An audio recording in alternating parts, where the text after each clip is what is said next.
Hey everybody, happy Wednesday. It's rainy. I'm just busy making some potato soup, actually to get in the crock pot for tonight's supper.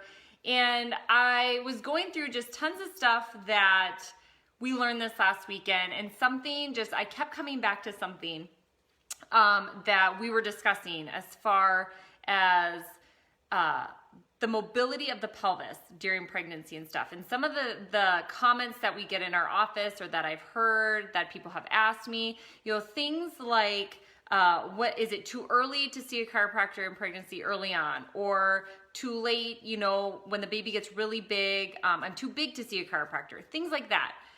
The other thing that I'll hear a lot of moms after they've had babies, from friends and things like that you see online, is I hear the comment a lot like, my body just wouldn't progress, my body just doesn't, oh my gosh, my body wasn't made to do that, it just didn't work that way for me, all these kind of things.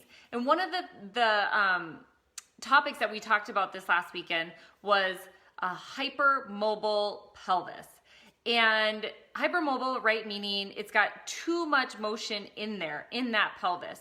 And what oftentimes will happen is that if that pelvis is still hypermobile at 38 weeks, what happens is that the pelvic floor muscles, they tend to take over and tighten.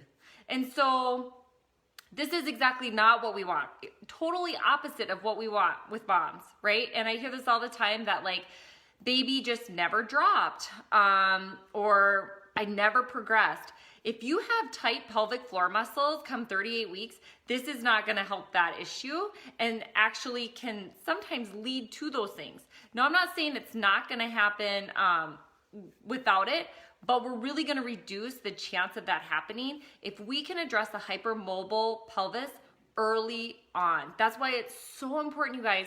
If you're pregnant, if you know somebody who's pregnant, it's so important that they're coming to a chiropractor early on, and that we're frequently checking them, because there is so much that happens not to our posture, to our pelvis, everything, to our entire bodies while we're going through pregnancy and growing that human being. That takes a lot of energy.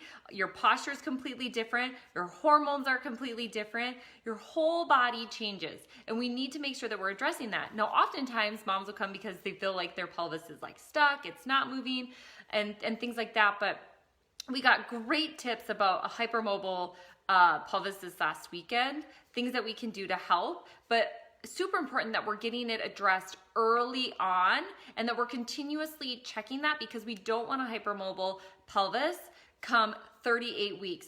And so a lot of times people will see us at about 38 weeks because they're like, oh, baby's breech. And we've talked about how we don't turn babies. We do certain protocols, things to assess the pelvis that can show us how to adjust, that we balance out the pelvis, balance out the ligaments. But you guys, if you have a hypermobile pelvis, not a good thing at all. So super important that we're seeing you guys early, as early as possible. I've had so many moms in the last 2 weeks tell me that they're pregnant, like newly pregnant.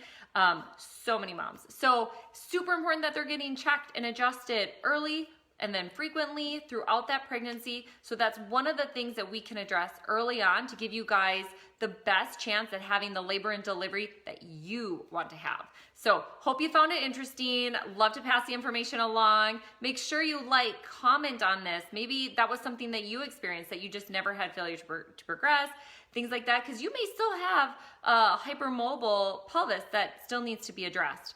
But make sure that you're sharing this with your pregnant moms, or moms who maybe they're not pregnant yet, or maybe they had some of those things in the past and want to address it early on so it doesn't happen in the future. So hopefully you guys are all having a great day, and we'll see you next time. Bye.